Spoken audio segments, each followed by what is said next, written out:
Hello everyone, कैसे हैं आप सभी लोग। आई होप आप लोग स्वस्थ होंगे, मस्त होंगे और अपनी पढ़ाई लिखाई बेहतरीन रूप से कर रहे होंगे। मैं राहुल यादव आप सभी का स्वागत करता हूं आपके अपने ऑनलाइन प्लेटफॉर्म प्रशिक्षण क्लासेस पर। साथियों, हम लोग मुख्यतः आरआरबी, एनटीपीसी और ग्रुप डी के लिए सुपर 30 बैच के अंतर्गत अभ्यास श्रृंखला 30 का अध्ययन कर लिया गया था। और अगर हम बात करें तो जो हमारा अभ्यास श्रृंखला 30 था अर्थात 30 था, वो मिसलेनियस प्रश्न थे, पीवाईक्यूज थे और उसको हम लोग एक बेहतरीन रूप से समझा गया और लगभग हर प्रश्न से हम लोग 10 प्रश्न को तैयार किए, हर ऑप्शन को पढ़ा गया, हर प्रश्न को पढ़ा गया। आई होप आप लोग को मजा आया होगा, समझ में आया होगा। तो आज का जो हमारा अभ्यास श्रृंखला है 31 अभ्यास श्रृंखला, ये भी मिसलेनियस क्वेश्चन होने वाले हैं और जो भी क्वेश्चन है वो पीवाईक्यूज हैं, विथ एक्सप्लेनेशन देंगे आप लोगों को। हर ऑप्शन पर चर्चा किया जाएगा। एक प्रश्न से कम हम लोग 5 प्रश्न तो तैयार ही करने वाले हैं।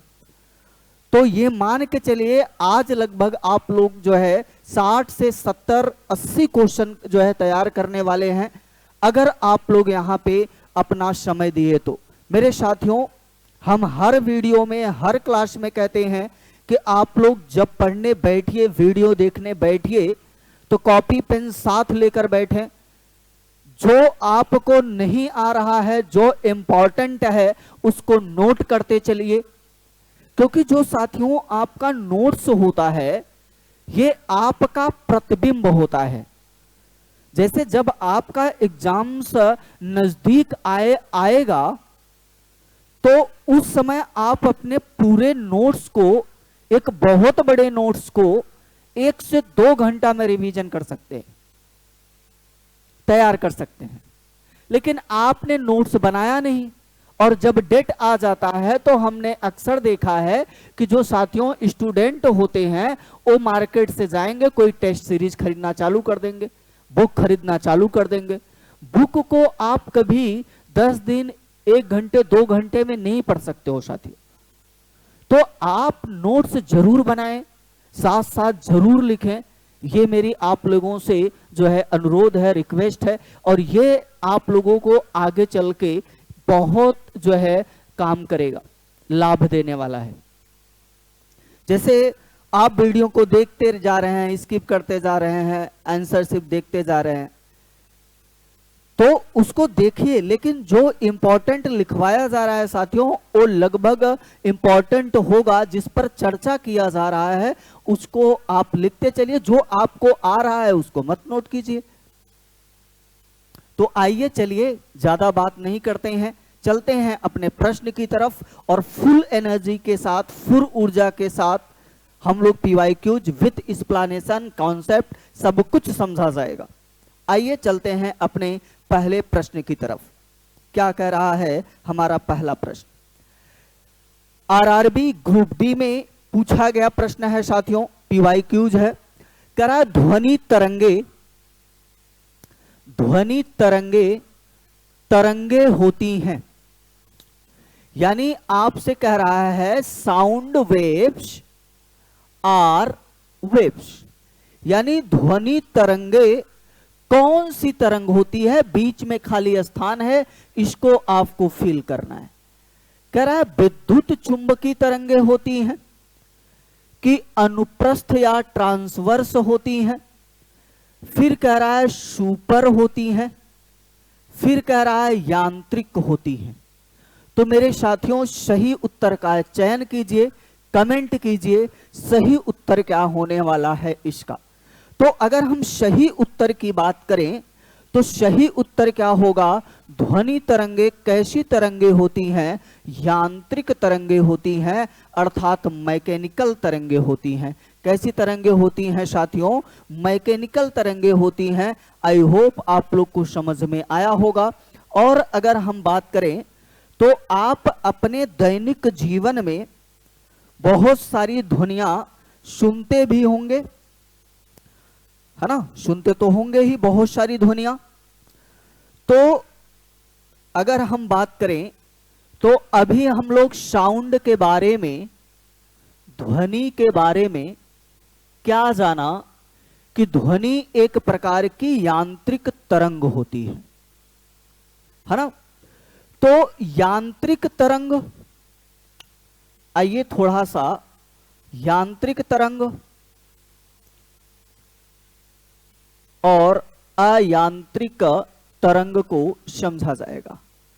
अयांत्रिक तरंग जिसको आप नॉन मैकेनिकल वेव बोलते हैं, और दूसरे की अगर बात किया जाए तो यांत्रिक तरंग। कौन सी तरंग साथी? यांत्रिक तरंग। क्यों इसको कहा जाता है कि ये यांत्रिक तरंग है, अर्थात मैकेनिकल वेव है? अगर हम बात करें साथियों यांत्रिक तरंग की, तो वे तरंगे, ध्यान से सुनिएगा, वे तरंगे जिनको चलने के लिए, जिनको गति करने के लिए या संचरण करने के लिए, संचरण करने के लिए माध्यम की आवश्यकता हो या माध्यम की आवश्यकता पड़ती है, उसे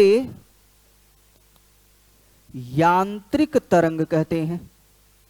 कौन सा तरंग कहते हैं आप? यांत्रिक तरंग कहते हैं। अब अगर हम बात करें अयांत्रिक तरंग की, वे तरंगे जिनको, इसको थोड़ा सा छोटा लिख रहा हूं साथियों, चलने के लिए माध्यम की आवश्यकता नहीं पड़ती, उसे अयांत्रिक तरंग आप कहते हैं। जैसे अगर हम बात कर लें प्रकाश, जैसे प्रकाश, इधर की अगर हम बात कर लें तो अभी हम लोगों ने प्रश्न भी किया जैसे ध्वनि अर्थात साउंड। आइए इसको एक पेज लेते हैं, बढ़िया से समझाते हैं। अगर हम माध्यम की बात कर लें साथियों, एक मिनट साथी,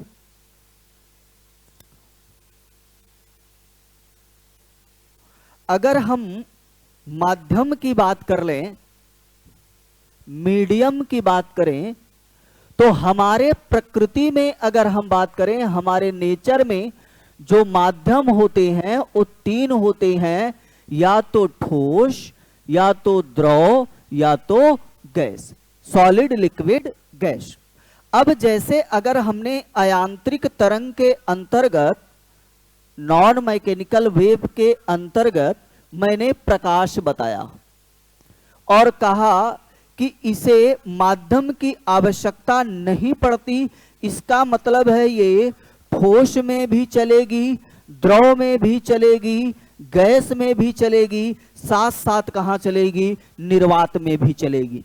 अगर हम बात करें जैसे जब सूर्य से प्रकाश निकलता है तो उसे अंतरिक्ष का भी सामना करना पड़ता होगा, और अंतरिक्ष की अगर हम बात करें तो अंतरिक्ष में कोई भी माध्यम नहीं है, वैक्यूम है, निर्वात है, तो तब भी तो आ रही है ना। ठोस के कण मिलते होंगे, लिक्विड मिलता होगा, वायुमंडल है तो विभिन्न गैसें मिलती हैं, लेकिन उस सबको भेद करके हमारे पृथ्वी पर आता है। वहीं पर अगर हम जो है, अब मान लीजिए एक छोटा सा एग्जाम्पल लेते हैं, प्यारा सा आप लोगों के लिए। आप लोग पिज्जा बर्गर खाते ही होंगे, है ना, और खिलाते भी होंगे, पिज्जा बर्गर खाते भी होंगे, खिलाते भी होंगे। मान लीजिए ये आप हैं, कौन है? ये आप हैं, मस्त मुस्कुराते हुए, बाल वगैरह बना दे, नहीं तो कहोगे कि सर गंजापन ला दिए अभी ही, है ना। और अगर दूसरे बात किया जाए तो ये आपके ओ हैं। अब कौन है? बाबू हैं कि सोना है, कौन है आप लोग समझ लीजिएगा। बालोल बढ़िया सा बना दिए। अब आप लोग पृथ्वी पर जब बातचीत कर रहे हैं, ठीक, इन्होंने कहा हमको पिज्जा खिलाए दो। इनकी ध्वनि जब इन्होंने बोला, इनकी ध्वनि आपके कानों तक सुनाई दिया और आपने बड़े खुशी से कहा जी बिल्कुल, पिज्जा भी, साथ में गर्मी बढ़ गई है, कोल्ड ड्रिंक भी। आपकी ध्वनि इनके कानों तक पहुंची, लेकिन यहां पर पिज्जा और कोल्ड ड्रिंक से काम नहीं चला और डिमांड हुआ कि मुझे अंतरिक्ष का सैर करा दीजिए, चांद तारे मूवी वगैरह देख के आए हैं, चांद तारों का सैर करा दीजिए और हमको वहां पर पिज्जा खिलाइए। और आप भी एक अच्छे इंसान हैं कि जो बात को टालते नहीं हैं। आप भी ने कहा कि जी बिल्कुल बिल्कुल खिलाएंगे। तो अब आप कहां पे चले गए? अंतरिक्ष। कहां चले गए? अंतरिक्ष। तो जब आपके ओ आपसे कहेंगे कि पिज्जा ऑर्डर कर दो, तो आपकी ध्वनि, उनकी ध्वनि आपके कानों तक नहीं पहुंचेगी। और जब आप बोलेंगे कि यहां पर पिज्जा और कोल्ड ड्रिंक अवेलेबल नहीं है, तो आपकी ध्वनि भी इनके कानों तक नहीं पहुंचेगी। क्यों नहीं पहुंचेगी? क्योंकि वहां पर क्या है साथियों? निर्वात है। और ध्वनि जब भी चलेगी वो किस में चलेगी? उसके लिए माध्यम की आवश्यकता पड़ती है। और माध्यम कितने हैं? 3, या तो ठोस, या तो अगर हम बात कर लें द्रव, और नेक्स्ट अगर हम बात कर लें तो गैस। आई होप आप लोगों को समझ में आया होगा। यांत्रिक और अयांत्रिक, वे तरंगे जिनको चलने के लिए माध्यम की आवश्यकता पड़ती हो उसे यांत्रिक तरंग कहते हैं। वे तरंगे जिनको चलने के लिए माध्यम की आवश्यकता नहीं पड़ती उसे क्या कहा जाता है? अयांत्रिक तरंग। चलिए चलते हैं साथियों अगले प्रश्न पर। आई होप आप लोग को समझ में आया होगा। कह रहा है ध्वनि तरंगों के संबंध में, ध्वनि तरंगों के संबंध में, एक मिनट साथी पेन का कलर चेंज कर लें।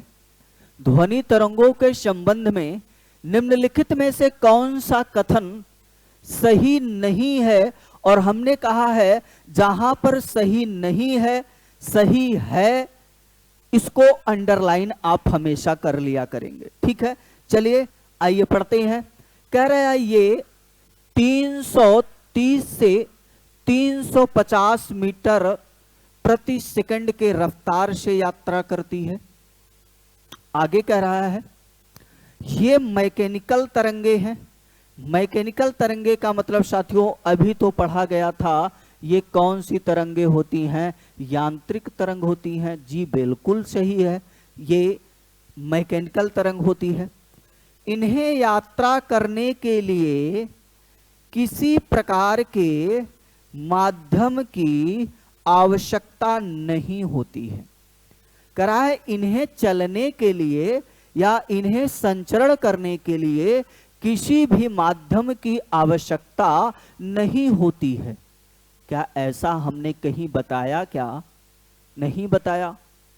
इनको चलने के लिए माध्यम की आवश्यकता पड़ती है साथियों, तो हमारा सही नहीं है। कौन सही नहीं है, तो ऑप्शन नंबर सी हमारा सही उत्तर हो जाएगा। इसीलिए साथियों मैंने पहले आप लोगों को समझा दिया था, और जो लोग समझे थे, नोट किए होंगे, उन्हें करने में ये समय नहीं लगेगा। ये जो है पहले ऑप्शन को थोड़ा सा समझ लिया जाए, है ना। अगर हम बात करें शुष्क वायु में, किसकी बात कर लें, शुष्क वायु में जो ध्वनि की चाल होती है वो 332 मीटर प्रति सेकंड होती है। इसको साथियों आप लोग नोट कर लेंगे। शुष्क वायु में ध्वनि की चाल कितना होती है, 332 मीटर प्रति सेकंड। तो वही एक बेस बना के दिया है कि 330 से 350। चले अगले प्रश्न की तरफ आइए चलते हैं साथियों। कह रहा है ध्वनि की वह न्यूनतम आवृत्ति क्या है, ध्वनि की वह न्यूनतम आवृत्ति क्या है जो मनुष्य द्वारा सुनी जा सकती है। ठीक है, तो बताइए जल्दी। कह रहा है 50 हर्ट्ज, 500 हर्ट्ज, किसकी बात कर रहा है साथी, 50 हर्ट्ज, 500 हर्ट्ज, बताइए 50 हर्ट्ज कि 500 हर्ट्ज कि 10 हर्ट्ज कि 20 हर्ट्ज। आवृत्ति फ्रीक्वेंसी की अगर हम बात करें तो यशाई मात्रक क्या होता है, जल्दी आप लोग कमेंट में लिखेंगे और सही उत्तर भी बताएंगे कि इसका सही उत्तर क्या होगा। तो वह न्यूनतम आवृत्ति क्या है साथियों, तो 20 हर्ट्ज है।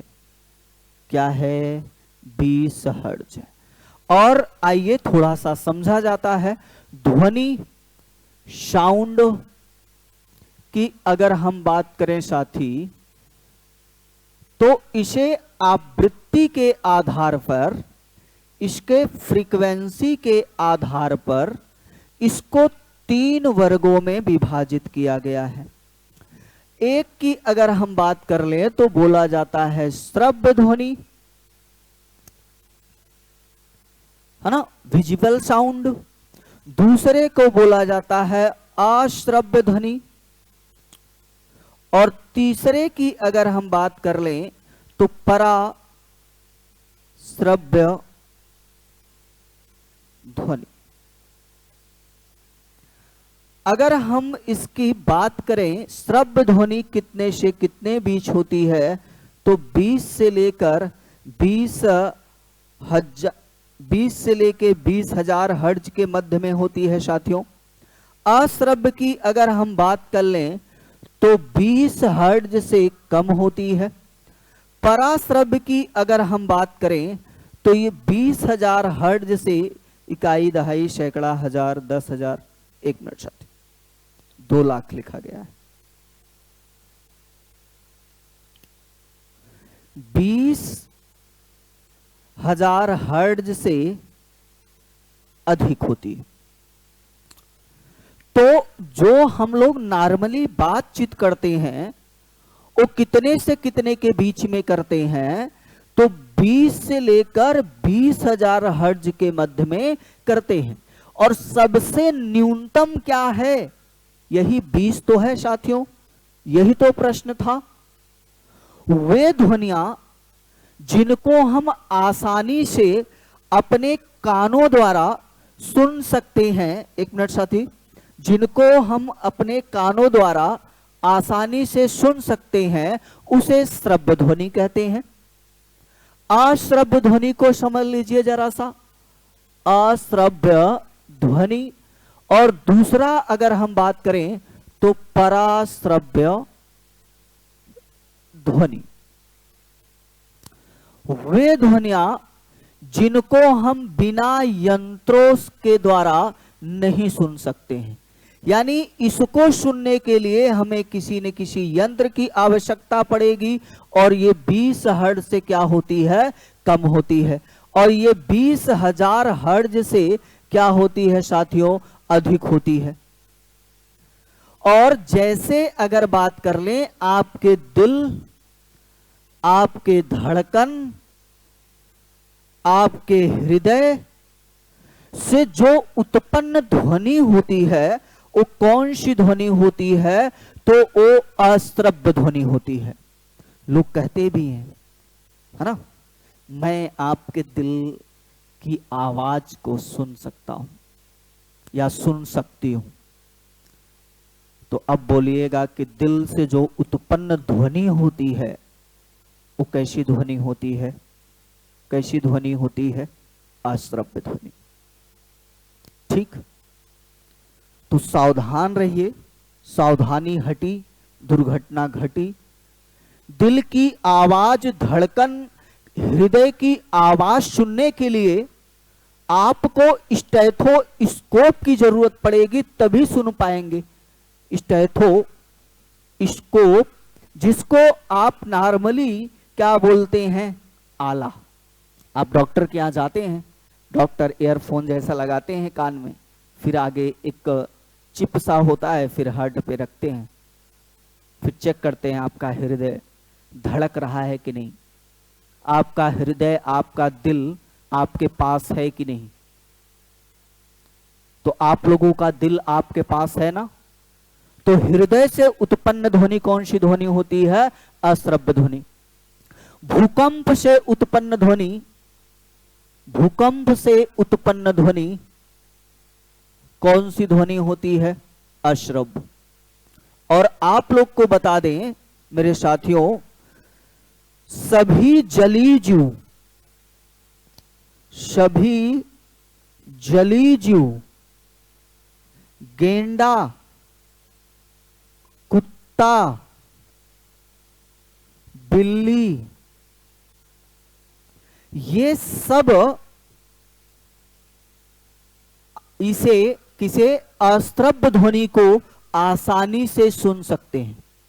कभी आप सोए रहते हैं तो रात में अचानक से आपका जो डॉग है, जो है आपने पाल रखा है, वो भौंकने लगता है, आवाज करने लगता है।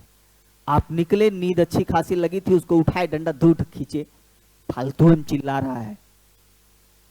तो साथियों, फालतू में नहीं चिल्लाता है,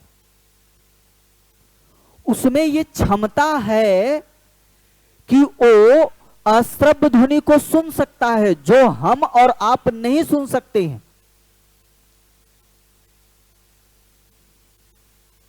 जब भूकंप आने वाला होता है या नदी या समुद्र में कुछ घटनाएं होने वाली होती हैं, सबसे पहले मछुआरे जानते हैं। क्यों? क्योंकि उनमें ये क्षमता पाई जाती है कि वो अश्रव्य ध्वनि को आसानी से सुन सकते हैं। पराश्रव्य ध्वनि की अगर बात करें तो इसे चमगादड़,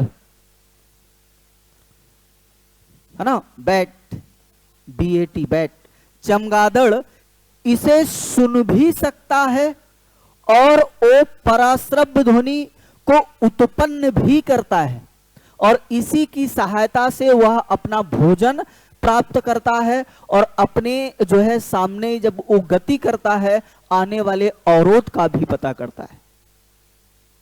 आई होप आप लोग को श्रव्य ध्वनि, अश्रव्य ध्वनि, पराश्रव्य ध्वनि समझ में आया होगा। साथियों, आइए चलते हैं अगले प्रश्न की तरफ, इसको नोट कर लेंगे।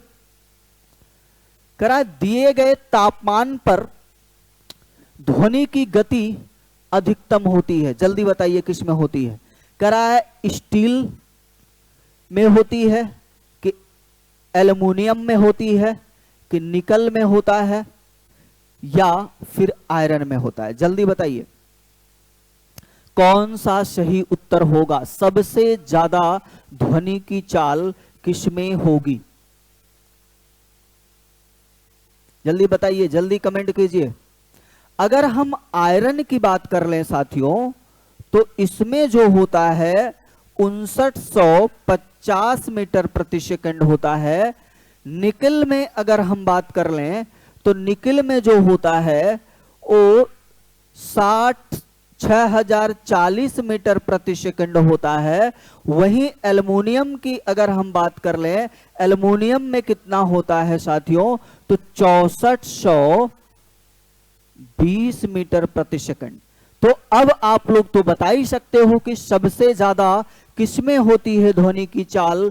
तो अगर हम बात कर ले साथी तो सबसे ज्यादा किसमें होगी साथियों, एल्युमिनियम में होगी। स्टील में अगर हम बात कर ले तो 5960 मीटर प्रति सेकंड होता है। ठीक है, स्टील में ध्वनि की चाल 5960 मीटर प्रति सेकंड, एल्युमिनियम में 6420 मीटर प्रति सेकंड, निकल में कितना होता है 6040 मीटर प्रति सेकंड, और आयरन में कितना होता है साथियों तो 5950 मीटर सेकंड। अगर हम ध्वनि की चाल की बात कर लें, ध्वनि की चाल की बात कर लें, साउंड की स्पीड की बात कर लें, तो ध्वनि की चाल दो चीजों पर निर्भर करती है। एक तो घनत्व पर निर्भर करती है, डेंसिटी पर निर्भर करती है। दूसरा अगर हम बात कर लें तो प्रत्यास्था पर निर्भर करती है। ध्वनि की चाल किस पर निर्भर करती है साथियों, तो घनत्व और प्रत्यास्था अर्थात डेंसिटी और इलास्टिसिटी पर निर्भर करती है। जिसका जितना अधिक घनत्व और इलास्टिसिटी होगा उतना अधिक ध्वनि की चाल होगी। तो अगर हम बात कर लें ठोस हो गया है ना, द्रव हो गया, और नेक्स्ट अगर हम बात कर लें गैस हो गया, तो सबसे ज्यादा घनत्व और प्रत्यास्था किस में होगा साथियों, तो ठोस में सबसे ज्यादा। फिर अगर हम बात कर लें द्रव, फिर अगर हम बात कर लें गैस, यानी सबसे ज्यादा ध्वनि की चाल किस में होगी, ठोस में होगी और द्रव में होगी, फिर किस में होगी साथियों, गैस में होगी। अगर हम शुष्क वायु की बात कर लें, किसकी बात कर लें, शुष्क वायु में जो ध्वनि की चाल होती है वो 332 मीटर प्रति सेकंड होती है। और अगर हम बात कर लें तो यहां पर हम लोगों ने देखा कि सबसे ज्यादा ध्वनि की चाल किस में होगी, एल्युमिनियम में होगी। कितना होती है सर, तो 6420 यानी 6420 मीटर प्रति सेकंड। आइए चलते हैं अगले प्रश्न की तरफ साथियों। अगला प्रश्न क्या कह रहा है, कह रहा है निम्नलिखित में से किसका उपयोग धातु के खंडों के दरारें और दोषों को पता लगाने के लिए किया जाता है। तो जल्दी बताइए साथियों किसका आप प्रयोग करते हैं।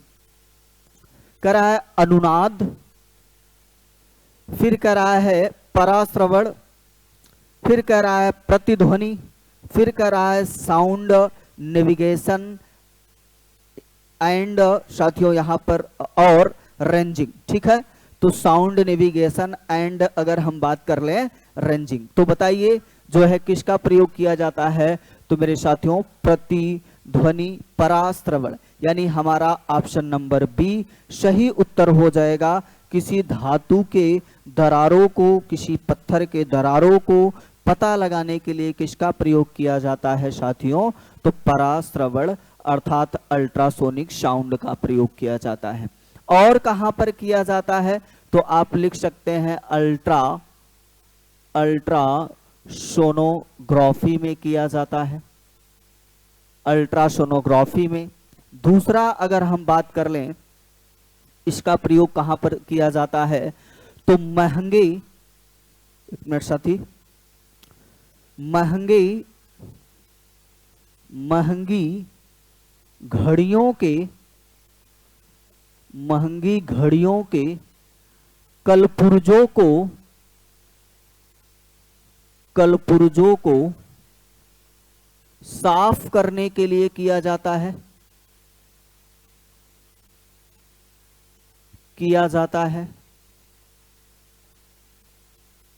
ठीक, नेक्स्ट अगर हम बात कर लें चिमनियों, औद्योगिक चिमनियों को साफ करने के लिए किया जाता है, इसका प्रयोग किया जाता है। नेक्स्ट अगर हम बात कर लें साथी, तो महंगे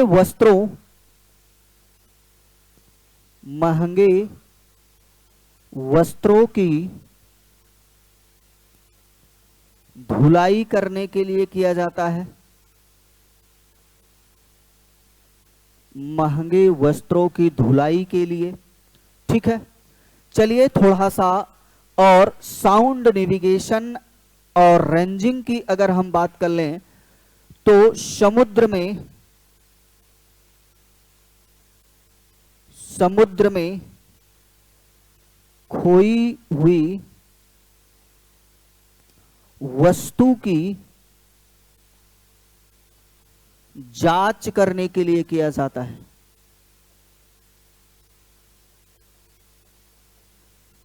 इसी को आप लोग शॉर्ट फॉर्म में क्या बोलते हो? सोनार। कौन सा सोनार? सोनार।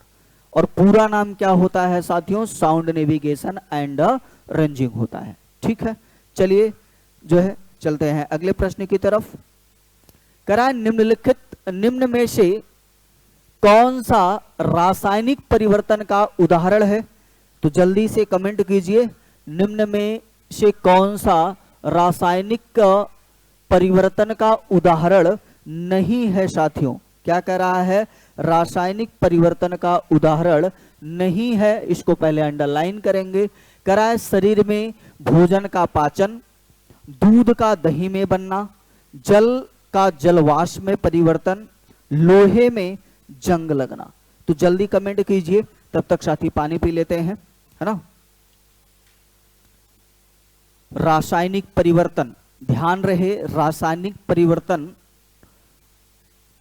उत्क्रमणीय नहीं होते हैं, अर्थात इन्हें दोबारा प्राप्त नहीं किया जा सकता है।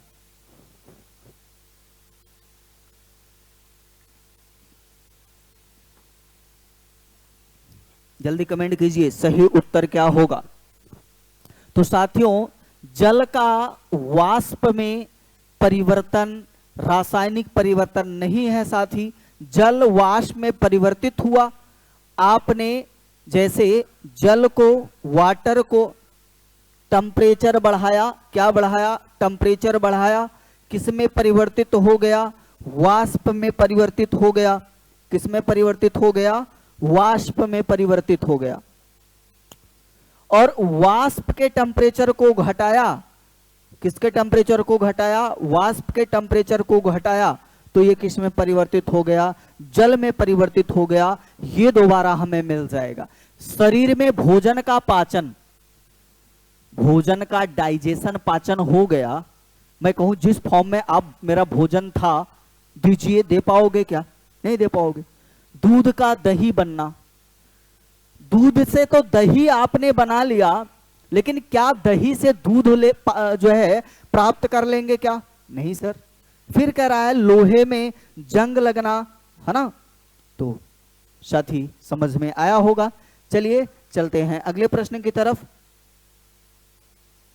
कह रहा है इनमें से कौन सा एक रासायनिक परिवर्तन है? वहां पर नहीं पूछा था और यहां पर पूछा है।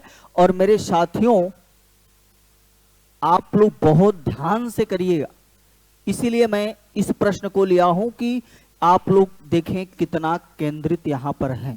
तो साथियों, कह रहा है मक्खन का खट्टा होना, CO2 से सूखी बर्फ बनना, एक प्लेटिनम तार का गर्म होना, लोहे का चुंबकीकरण। तो जल्दी बताइए कौन सा रासायनिक परिवर्तन है?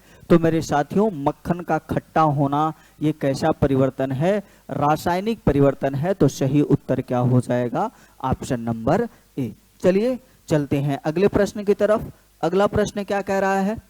कह रहा है को वैद्युत ऋणात्मक तत्वों के रूप में जाना जाता है क्योंकि वे इलेक्ट्रॉन ग्रहण करके ऋण आवेशित आयन बनाते हैं। कराए मिश्र धातुएं, यौगिक, अधातुओं या मिश्रणों। तो साथियों, जो इलेक्ट्रॉन देता है उस पर चार्ज पॉजिटिव, जो लेता है उस पर चार्ज नेगेटिव। देता कौन है? मेटल, धातु। लेता कौन है? अधातु, नॉन मेटल। कहीं है क्या? जी हां सर है। तो हमारा सही उत्तर क्या हो जाएगा? Option number C. है ना। चलिए चलते हैं अगले प्रश्न की तरफ। अगला प्रश्न क्या कह रहा है? कह रहा है निम्नलिखित में से किसका उपयोग सर्वाधिक आमतौर पर सौर सेलों में अर्धचालक के रूप में किया जाता है? जल्दी बताइए, अर्धचालक, सेमी कंडक्टर की बात कर रहा है। जल्दी जल्दी कमेंट कीजिए जल्दी साथियों। तो मेरे साथियों, धातु, अधातु, उपधातु कौन होते हैं? 7 होते हैं।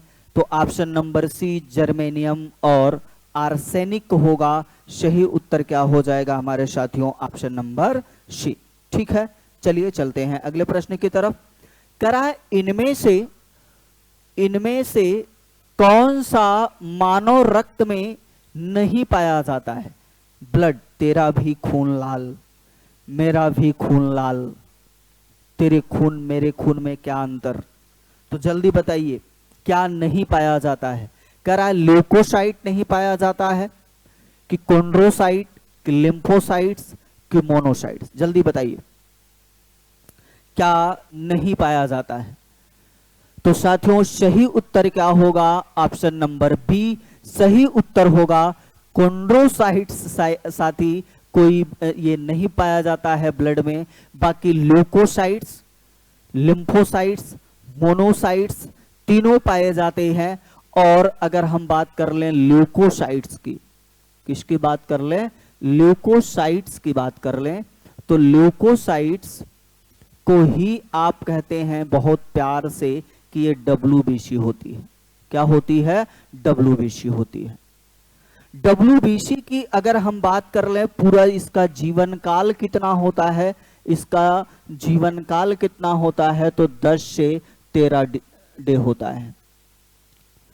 आप कई बुक पढ़ेंगे तो वहां पर लगभग 1 सप्ताह यानी 4 से 7 दिन देता है, लेकिन NCERT कितना दे रखा है? 10 से 13, तो हम लोग 10 से 13 ही मानकर चलेंगे। अगर हम बात कर लें इसका जो है जीवन काल की बात हो गई, संख्या की अगर हम बात कर लें संख्या, और दूसरा अगर हम बात कर लें कि WBC का निर्माण कहां पर होता है, निर्माण कहां पर होता है, और इसका कार्य क्या होता है? तो निर्माण की अगर हम बात कर लें तो इसका निर्माण जो होता है वो होता है साथियों पीत अस्थि मज्जा में। कहां पर होता है? पीत अस्थि मज्जा अर्थात एलो बोर्न मैरो में होता है। इसके कार्य की बात कर लें तो प्रतिरक्षा को से संबंधित होता है, प्रतिरक्षा इम्यून सिस्टम से संबंधित होता है। अर्थात हमें रोगों से बचाने का कार्य कौन करता है? रोगों से सुरक्षा हमारा कौन करता है? तो प्यारा सा WBC करता है। अगर हम बात कर लें WBC की, तो WBC जो होता है वो साथी 2 प्रकार का होता है। एक को बोला जाता है कणिका युक्त WBC, कणिका, एक मिनट साथियों,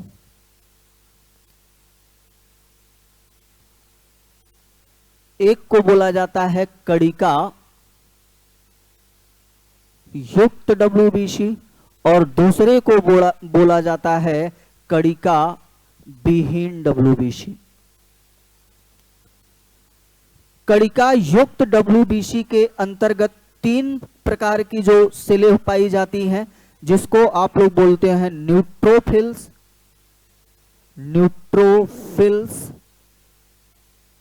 दूसरे की अगर हम बात कर लें तो बेसोफिल्स, और नेक्स्ट अगर हम बात कर लें न्यूट्रोफिल्स, बेसोफिल्स, इयोसिनोफिल्स,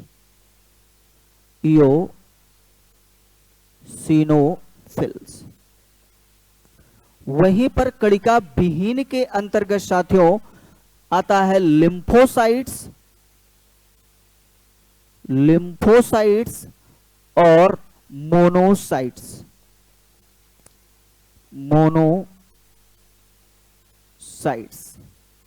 और आप अपने ऑप्शन में देखिए क्या था? Leukocytes, lymphocytes, monocytes.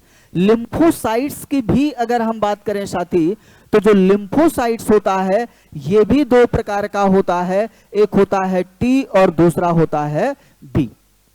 I hope पूरा डब्ल्यूबीसी आप लोगों का क्लियर हो गया होगा। डब्ल्यूबीसी का जीवन काल, डब्ल्यूबीसी का कार्य, डब्ल्यूबीसी के प्रकार।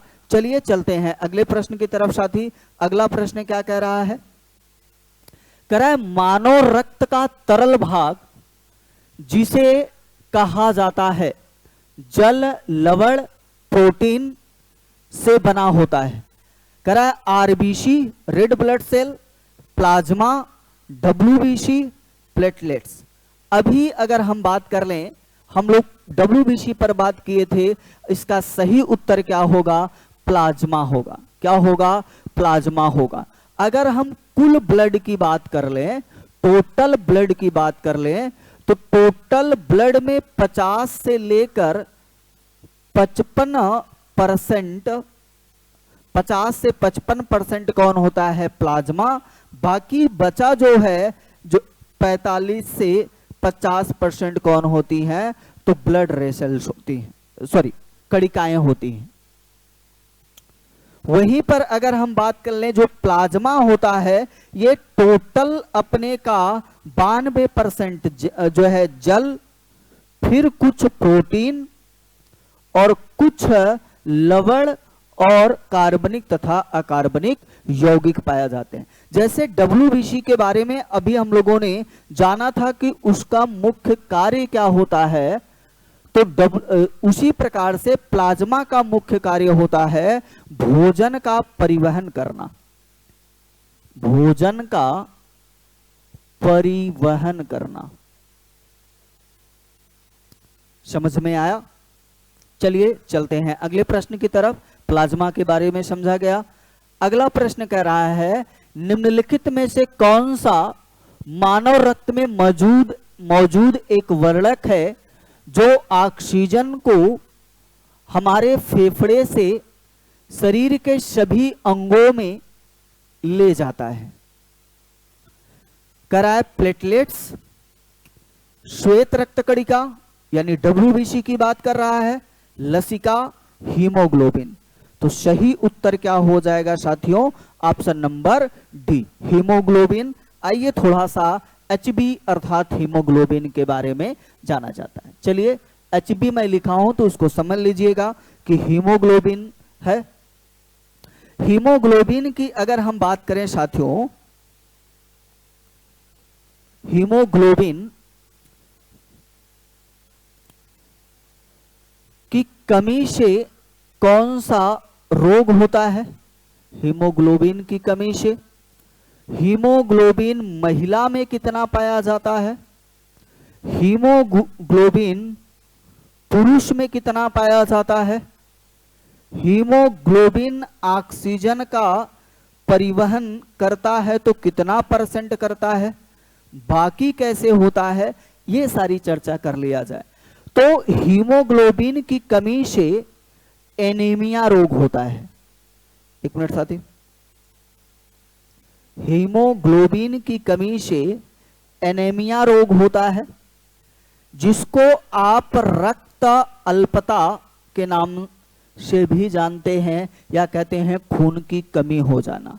महिलाओं में हीमोग्लोबिन जो होता है 10 से 13 ग्राम प्रति 100 ml होता है। पुरुषों में अगर हम बात कर लें तो 13 से 15 ग्राम प्रति 100 ml होता है। कितना % करता है? तो लगभग 98.5% हीमोग्लोबिन जो ऑक्सीजन का परिवहन करता है वो ऑक्सी हीमोग्लोबिन में करता है। नोट कर लीजिएगा, बहुत इंपॉर्टेंट है। हीमोग्लोबिन 98.5% ऑक्सीजन का परिवहन ऑक्सी हीमोग्लोबिन के रूप में करता है। बचा जो है 1.5% ये प्लाज्मा के द्वारा किया जाता है। किसके द्वारा? प्लाज्मा के द्वारा। तो हीमोग्लोबिन का महिमा मंडल खत्म। चलिए चलते हैं अगले प्रश्न की तरफ साथी। अगला प्रश्न क्या कह रहा है? कह रहा है ए, बी और ओ खून समूह प्रणाली का आविष्कार किसने किया था? कह रहा है ऑप्शन नंबर ए क्या कह रहा है साथियों? कह रहा है Karl Kuller, Maurice Hilleman, Karl Landsteiner, Edward Jenner. तो साथी सही उत्तर हमारा क्या होगा? ऑप्शन नंबर सी होगा, कार्ल लैंडस्टीनर ने किया था। सन 1938 या 40 की बात है साथियों। कार्ल लैंडस्टीनर ने रुधिर वर्ग की क्या किया? खोज किया। और इन्होंने बताया हमारे आरबीसी में एंटीजन पाया जाता है और हमारे प्लाज्मा में एंटीबॉडी पाई जाती है, और जो एंटीजन होगा वही सेम क्या होगा? एंटीबॉडी होगा। और इन्होंने बताया या तो एंटीजन ए होगा, या तो बी होगा, या तो ए बी होगा, या तो कोई नहीं।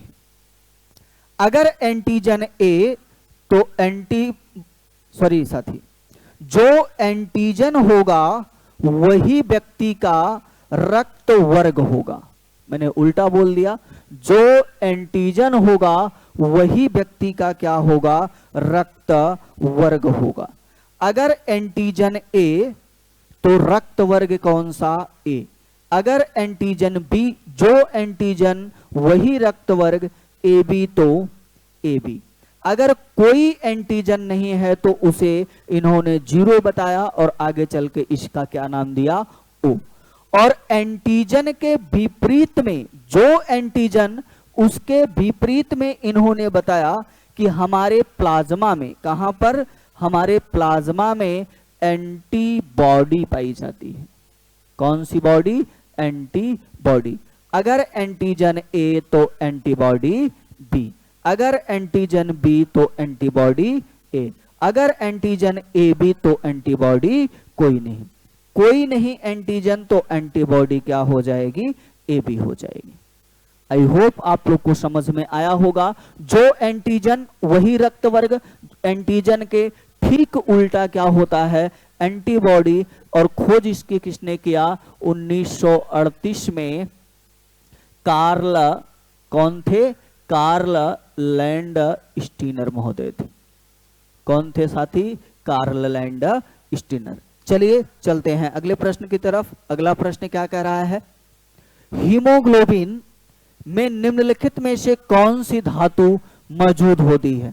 कह रहा है निकल, लोहा, कॉपर, जिंक। तो साथियों हीमोग्लोबिन में कौन मौजूद होता है? लोहा होता है, अर्थात आयरन होता है। चलिए चलते हैं अगले प्रश्न की तरफ। कह रहा है निम्नलिखित में से किस रक्त समूह को सार्वभौमिक दाता के रूप में जाना जाता है? यानी ऐसा रक्त वर्ग कौन सा है जो सबको ब्लड आसानी से दे लेता है, सार्वभौमिक होता है, डोनर होता है, दाता होता है? तो साथियों अगर हम बात करें तो वो व्यक्ति बेचारा कौन होता है? तो ऑप्शन नंबर डी अर्थात ओ होता है। अगर यहीं पर आरएच कारक, आरएच फैक्टर के आधार पर पूछ दे कि ये बताइए कि ओ प्लस सार्वभौमिक दाता होता है कि ओ माइनस होता है, तो कौन होगा? जल्दी बताइए। यहां पर तो सिर्फ ओ दिया था, लेकिन मान लीजिए पेपर बनाने वाले का फोन नहीं उठा है, मूड खराब है, बाबू से बात होत नहीं हो पाई है, इस तरह से पूछ दिया कि ओ प्लस होता है कि ओ माइनस होता है, तो साथियों कौन होता है? ओ माइनस होता है। आई होप आप लोग को समझ में आया होगा। चलिए चलते हैं अगले प्रश्न की तरफ। अगला प्रश्न क्या कह रहा है? तो साथियों आज के लिए बस इतने ही प्रश्नों, फिर मिलते हैं आप सभी से अगले अभ्यास श्रृंखला में। तब तक के लिए आप लोग स्वस्थ रहिए, मस्त रहिए और जोरदार तरीके से अपनी पढ़ाई लिखाई करते रहिए। आप सभी को आपके अपने ऑनलाइन प्लेटफॉर्म प्रशिक्षण क्लासेस की तरफ से थैंक यू, धन्यवाद।